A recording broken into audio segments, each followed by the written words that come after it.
Hi guys, welcome to Richard Cabile YouTube channel, and to this video, I will teach you how to clear credentials on itel S15 mobile phone. And okay guys, but before we start, kindly subscribe to my YouTube channel by pressing the subscribe button and the bell to notify you if I have new videos. Okay guys, let's start.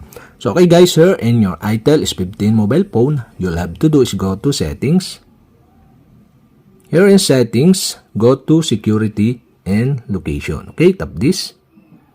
In security and location, okay, scroll down. Here in encryption and credentials, you'll have to do is tap this. And now here, you can see the clear credential. And you'll have to do to clear credential is tap this. And the pop-up are show, okay?